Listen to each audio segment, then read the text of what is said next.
One of the challenges in doing a series like this has been trying not to get mired down in the theoretical issues surrounding the history of pre-modern same-sex love. Specifically, there were a lot of figures from medieval and early modern Europe I could talk about, but I can't say for sure if they were actually queer. And there is a lot of debate about whether or not we can even talk about sexual orientations before the 19th century. Oh, absolutely not.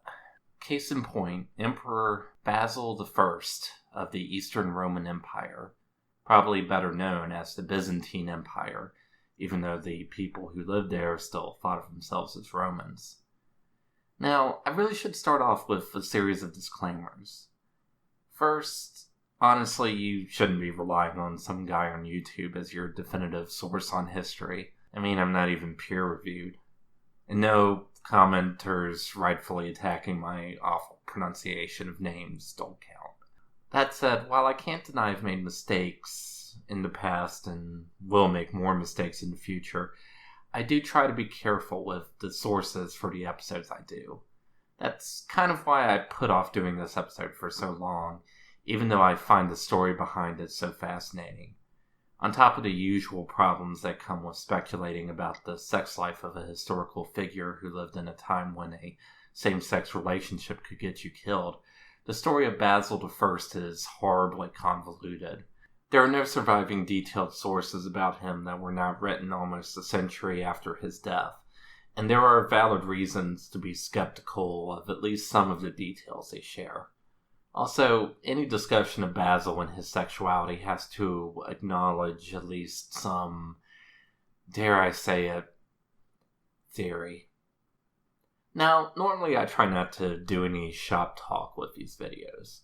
One of these days I might do a special episode of Before Stonewall that's all about the debates over the history of homosexuality, even though I got burnt out on all that stuff in grad school, possibly for good.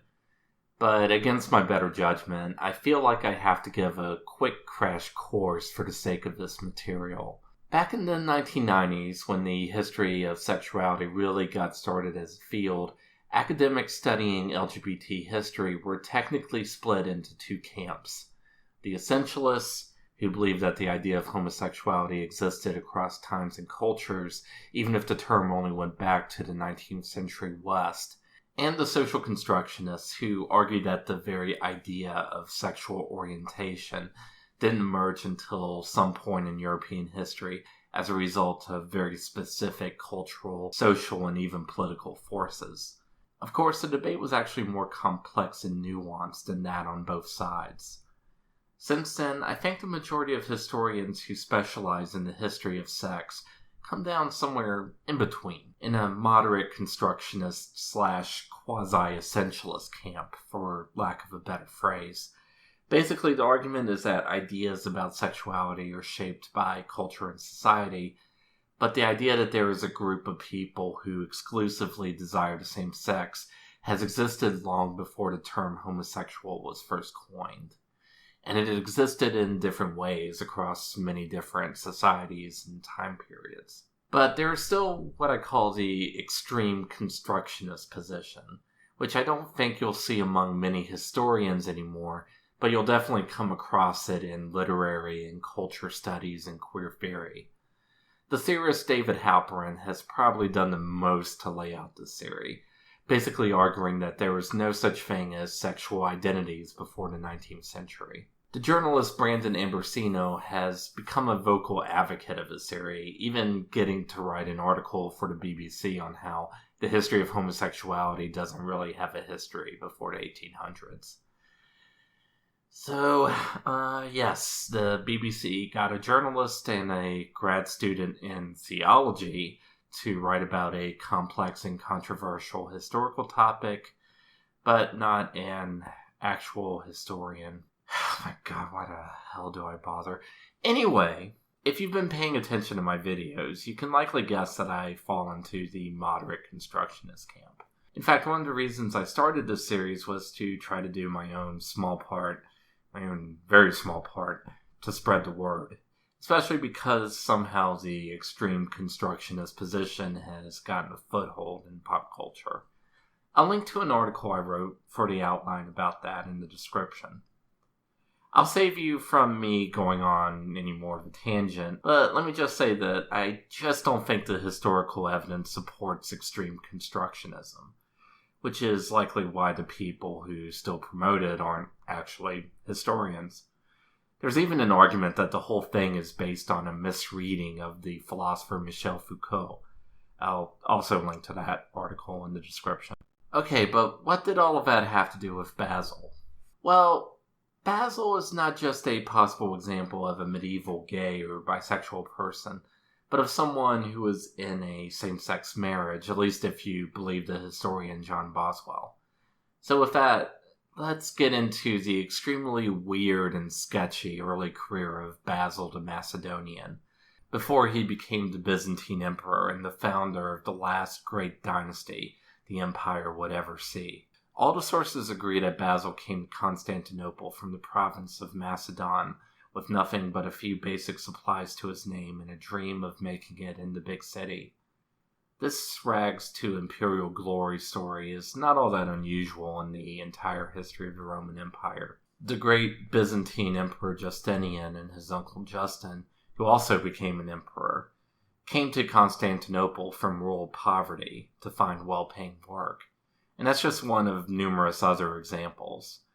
In fact, in an interview with the Wonderful History of Byzantium podcast, historian Anthony Caudelis said it was easier to come from the lowest rungs of society and become emperor than it is to grow up poor in the contemporary United States and become president. Yeah, as an American, I can see that. Basil did have one advantage money couldn't buy. He was handsome and buff, something else all the sources agree on. Also, he was apparently an excellent wrestler, something that was immortalized in art. While he was sleeping on the streets, he was taken in by a church officer, or, according to other sources, an abbot named Nicholas, who gave him lodging and bathed him.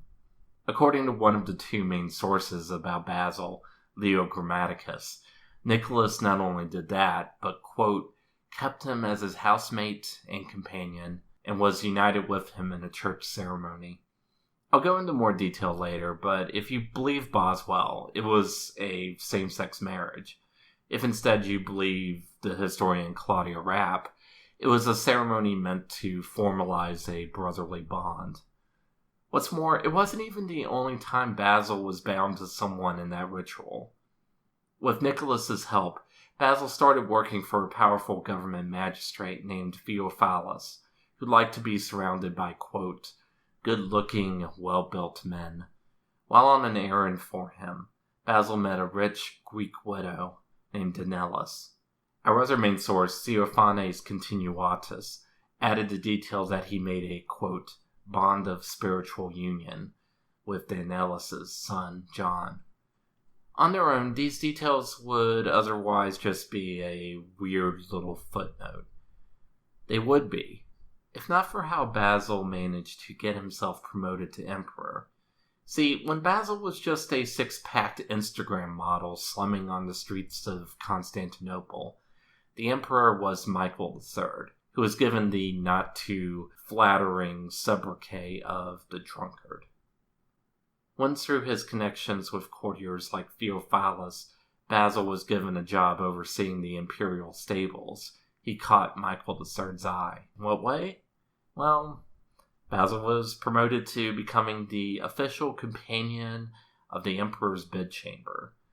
While this didn't literally mean that he got into bed with the emperor, the post was traditionally held by eunuchs, something Basil very much wasn't. Not only that, but Michael III entrusted Basil with a very delicate and important operation, the murder of his uncle and co-emperor Bardas. Then Michael III appointed Basil co-emperor in his place, and made some very weird domestic rearrangements. Please bear with me. Michael III made Basil divorce his wife Maria, and remarry Michael's own mistress, Eudokia. Eudokia would go on to become the mother of the boy who would become Emperor Leo VI. And apparently no one was sure if Leo was Michael's son or Basil's son. Besides being a bit of a soap opera-esque embarrassment, this would cause political problems down the road later on, as you might imagine, and it might have been a key reason why at one point Leo apparently plotted to assassinate Basil. Also, on a side note, this reminds me of the trial of the Earl of Castlehaven for sodomy in early 17th century England. One of the accusations made against the Earl was that he wanted his male lover to impregnate his wife, so he could make his lover's son heir. I'm not saying the Earl knew about this. He probably didn't even know Michael III existed. But it is an odd echo in the history of sexuality I couldn't resist pointing out.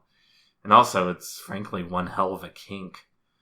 Tragically, the relationship between Michael III and Basil I came to a tragic end, whatever the nature of that relationship was. Michael instead started paying attention to a sailor named Basculinus, and began to make jibes that he would replace Basil as co-emperor with his brand new favorite.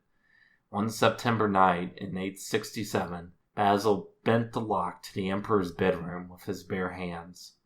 After a night of heavy feasting and drinking, Michael passed out in his bed, and he was still asleep when he was killed by Basil's cousin, Asylan. So, yes, the thrust of the story is that the emperor was murdered by his gay lover, who then took over his empire. Again, I normally don't do this much of a deep dive, but for this one case, let's look at the sources.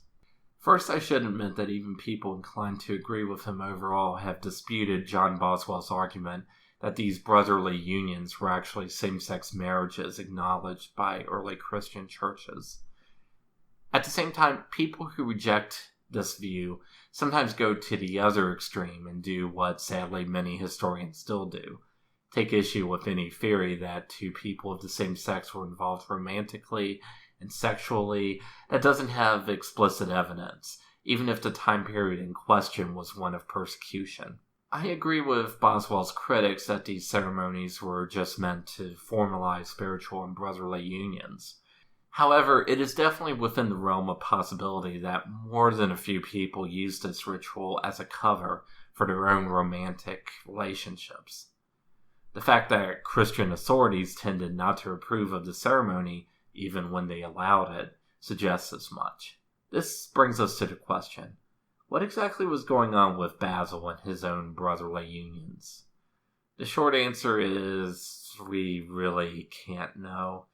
As tempting as the idea that Basil pimped himself out to some widow's son may be, the only source that mentions it is Theophanes Continuatus, and it's really unlikely that the author of the chronicle would have been trying to imply that Basil and John were lovers who entered a marriage, because that part of the chronicle was sponsored by the Macedonian dynasty, the dynasty that Basil I just happened to establish. As for Basil's relationship with the church keeper Nicholas, well, Shaun Tuffer in his essay Michael III and Basil I, Just Good Friends? Emphasis on the question mark. Notes that this relationship was not even brought up in Theophanes Continuatus. The account we do have from Leo Grammaticus, who, I should remind you, was writing in medieval Greek, puts a strange emphasis on the fact that when Nicholas found Basil on the streets, Basil only had a knapsack and staff, which just happened to be a double entendre in ancient Greek literature.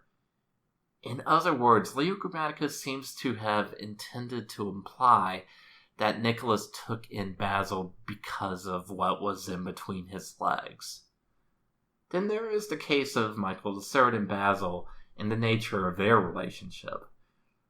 Of course, there is a very powerful political motive to make Michael III look as bad as possible. The worse he looks, the more legitimate Basil's coup appears. But it's still interesting that Theophanes Continuatus specifically singles out Michael as violating natural law. This coincides with what other sources say about the immorality of Michael III's court, the sort of immorality that the chronicler of Theophanes Continuatus tries to disassociate Basil from.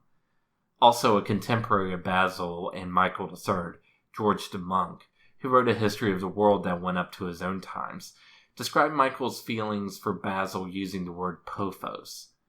Now, as you might know if you've done any classical or New Testament studies, Ancient Greek is a very nuanced and specific language, especially compared to Latin.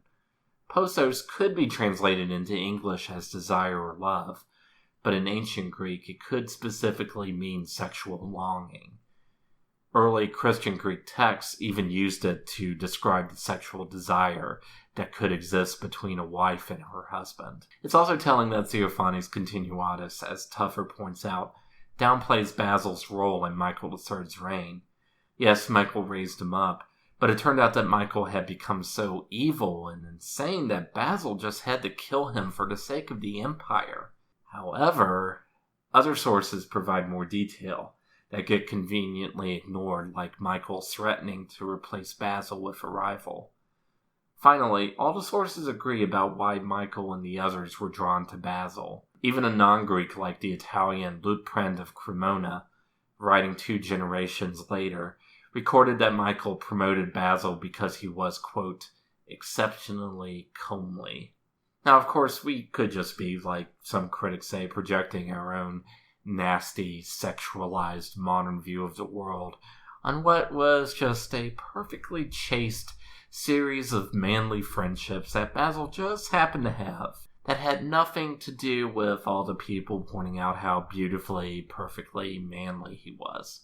In fact, if you go to Basil's Wikipedia page, you'll see that people have carefully scrubbed the article of even the slightest reference to there being any kind of debate over Basil's sexuality. And to be fair, you can see some of the reasoning behind this view. Basil I founded a new dynasty and was one of the most successful emperors in Byzantine history, helping give the empire a new life after a long period of decline. Why would these sources imply he's a sodomite? On the other hand, though, maybe the extreme constructionists are right, and the idea that Basil or even Michael would have had any inclination toward members of the same sex would have been foreign to these writers, making the whole thing less significant historically than we assume, because it would have been alright as long as Basil was understood to be the dominant partner in bed or whatever. Well, what people, even historians, sometimes get wrong about controversies like this is that they don't really take into account what it would mean to write about same-sex desire in a time like the Middle Ages, especially when it involves someone or the ancestor of someone who could have you dragged out of your monastery and killed on the streets. At the same time, if you were a chronicler, you couldn't quite just lie your way out of the situation and just give pure propaganda. Think of how small the world of the educated in medieval Europe was, and how much staying power a good scandalous story has.